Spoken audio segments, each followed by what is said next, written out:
Hi అండి. అందరికీ నమస్కారం. వెల్కమ్ బ్యాక్ టు నా ఊహా ప్రపంచం. అందరూ ఎలా ఉన్నారు? బాగున్నారా? రిషి, వసు పార్క్‌లో కూర్చొని ఉంటారు. వసు ఏం ఆర్డర్ చేయాలా అని చూస్తూ ఉంటుంది. రిషి ఏదో చెప్పాలి అంది. ఇప్పుడేంటి? ఏం ఆర్డర్ చేయాలా అని మెనూ చూస్తుంది. అసలు విషయం చెప్పకుండా అని రిషి వసు వంక అలా చూస్తూ ఉంటాడు. వసు సడన్‌గా చూస్తుంది రిషి వంక. ఏంటి బావ అలా చూస్తున్నావు అని అంటుంది ఇబ్బందిగా. ఏం లేదు, ఏదో చెప్పాలి అన్నావు, చెప్పకుండా నువ్వు ఏం చేస్తున్నావు అర్థం కాక అలా చూస్తున్నాను. ఇంతకీ విషయం ఏంటి? ఏం చెప్పవేంటి అని అడుగుతూ ఉంటాడు. ఆర్డర్ చెప్పేశాక ప్రశాంతంగా మాట్లాడుకోవచ్చు కదా అని అని అంటుంది వాసు.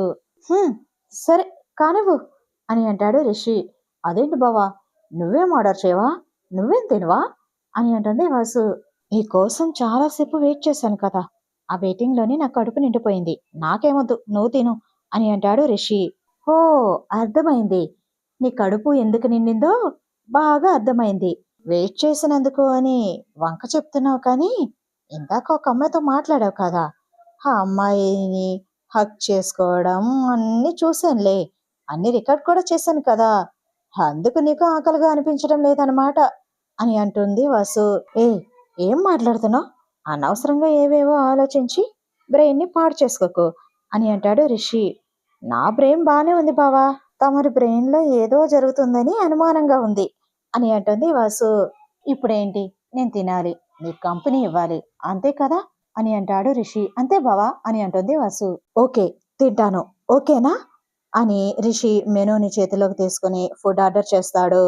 వసుధార అంటే ఆ మాత్రం ఉండాలి, లేకపోతే నేనొక్కదాన్నే తింటే నువ్వేమో నేను తినేది చూస్తూ ఉంటావు, అప్పుడు నాకు దిష్టి తగులుతుంది కదా.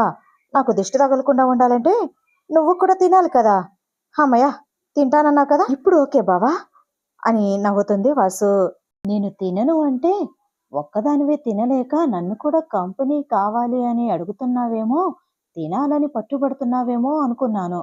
నీకు దిష్టి తగులుతుందని నన్ను తినమని ఫోర్స్ చేస్తున్నావా?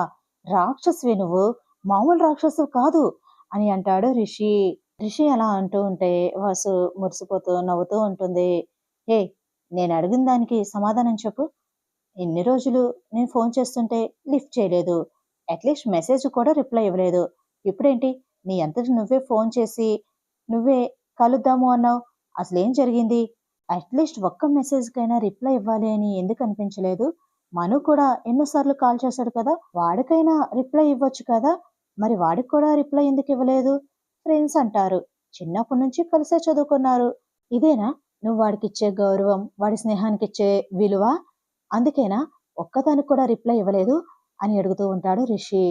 వసుకి కోపం వస్తుంది. బావా, నువ్వు నన్నేమైనా అను, కానీ నా ఫ్రెండ్షిప్ని అనుమానిస్తే మాత్రం అస్సలు ఊరుకోను. నేనెందుకు రిప్లై ఇవ్వలేకపోయానో అది నాకు మాత్రమే తెలుసు, నేనెవరికి చెప్పాలి అనుకోవడం లేదు అని అంటుంది వసు. ఏ, ఎందుకు చెప్పాలి అనుకోవడం లేదు? వసు నన్ను ఎందుకు అవాయిడ్ చేస్తుంది అని వాడు ఎంత బాధపడ్డాడో నేను దగ్గరుండి చూశాను కాబట్టి నేను అడుగుతున్నాను అని అంటూ ఉంటాడు రిషి. బావా, ఆ టాపిక్ పక్కన పెట్టే, ఇప్పుడు మనం వేరే విషయం గురించి మాట్లాడడానికి వచ్చాం, ఆ టాపిక్ గురించి కాదు. ఆ విషయం ఇంకెప్పుడైనా మాట్లాడుకుందాం, వదిలే బావా, ఆ టాపిక్ గురించి అయితే నేను అసలేం మాట్లాడను అని అంటుంది వాసు. నీకు చెప్పడం ఇష్టం లేకపోతే చెప్పను అని చెప్పేసి, అంతేగాని ఆ టాపిక్ ఇప్పుడు మాట్లాడొద్దు బావా అని ఎందుకు అంటున్నావు అని అంటాడు రిషి. ఏంటి బావా, నువ్వు మీ తమ్ముణ్ణి ఓ పెద్ద సపోర్ట్ చేస్తున్నావు. అలా అయితే నేను ఫోన్ చేశాను కదా నిన్న, మరి అప్పుడు నా ఫోన్ ఎందుకు లిఫ్ట్ చేయలేదు? నిజంగా అంత బాధపడిన వాడైతే నేను ఫోన్ చేసిన వెంటనే లిఫ్ట్ చేయాలి కదా, ఎందుకు లిఫ్ట్ చేయలేదు? కనీసం నా మెసేజ్కి రిప్లై కూడా ఇవ్వలేదు, మరి వాడెందుకు అలా చేశాడు అని అడుగుతుంది వసు.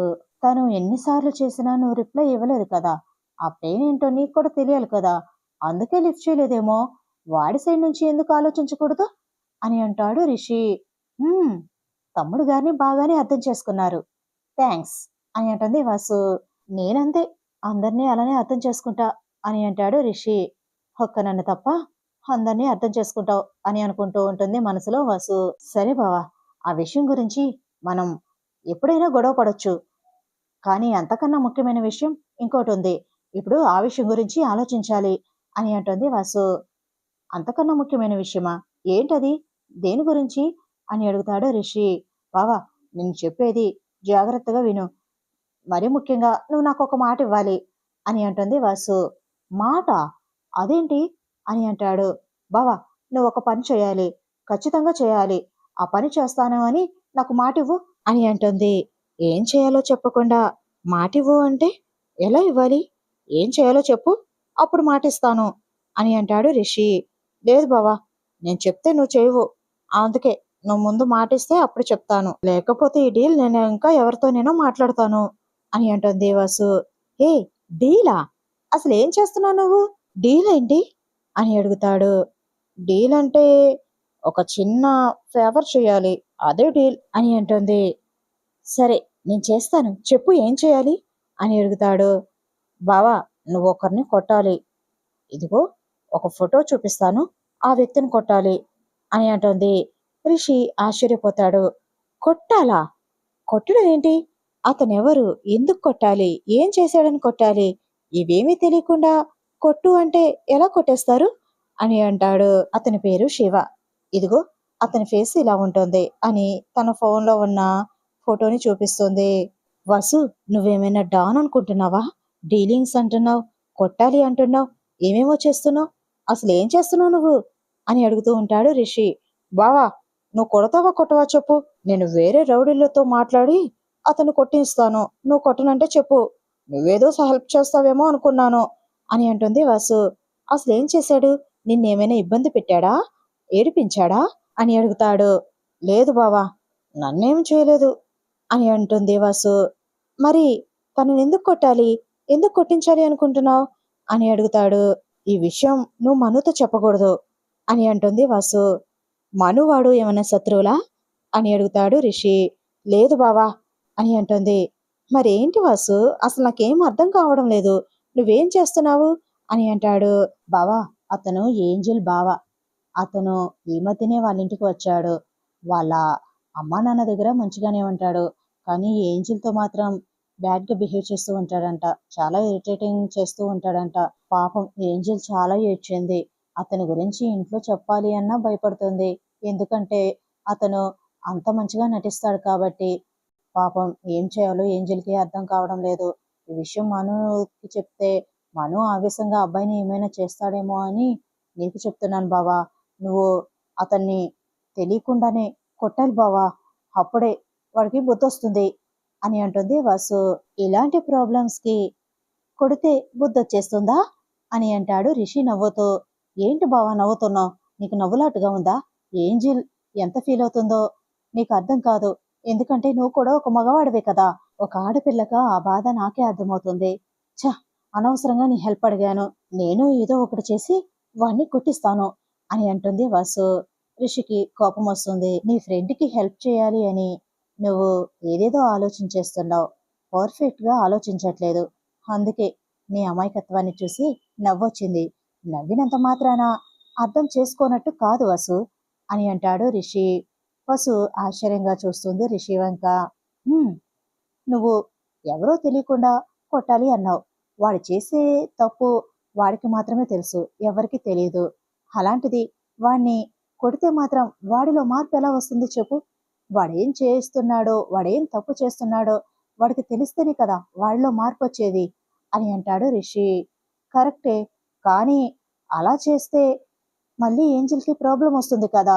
నువ్వు బయట వాళ్ళకి చెప్పి నువ్వే ఏదో చేయించావని ఏంజిల్ని మళ్ళీ ఏదైనా చేస్తే, అందుకే ఇలా కొట్టిస్తే నా కోపం కొంచెం తీరుతుంది వాడి మీద అని అలా చేయమని చెప్తున్నాను బావా అని అంటుంది వాసు. సరే వాసు, ఇప్పుడేంటి, వాడిని కొట్టాలి, అప్పుడు నువ్వు సాటిస్ఫై అవుతావు, అంతే కదా. సరే, కొడదాం. కానీ వాడు ఎక్కడుంటాడు? ఏంజిల్ ఇంటికి వెళ్ళి కొడితే బాగోదు కదా అని అంటాడు. ఏంజిల్ నేను షాపింగ్కి వెళ్దాం అనుకుంటున్నాం కానీ కుదరడం లేదు. రేపు షాపింగ్కి వెళ్తాం. ఏంజిల్ షాపింగ్కి వెళ్తుంది అంటే అతను కూడా ఖచ్చితంగా వస్తాడు. అప్పుడు నువ్వు కూడా రాబావా. ఆ షాపింగ్ మాల్లో వాడిని ఇరక్కొట్టేయాలి అని అంటుంది వాసు. రిషి నవ్వుతూ సరే కొడదాం అని అంటాడు. బావా, నువ్వు నవ్వుతుంటే నాకు ఏదోలా అనిపిస్తుంది, నువ్వు నన్ను పిచ్చిదానిలో చూస్తున్నావు అనిపిస్తుంది అని అంటుంది వాసు. లేదులే వాసు, కొడతానని చెప్పాను కదా, కొడతానులే అని అంటాడు నవ్వుతూ రిషి. ఐ హోప్ వీడియో నచ్చితే లైక్ చేయండి ఫ్రెండ్స్. మన ఛానల్ని ఫస్ట్ టైం చూస్తున్న వాళ్ళైతే ప్లీజ్ సబ్స్క్రైబ్ చేసుకుని బెల్ ఐకాన్ ప్రెస్ చేయండి. షేర్ చేయండి, కామెంట్ చేయండి మీ అభిప్రాయాన్ని. Thanks for watching. Bye bye.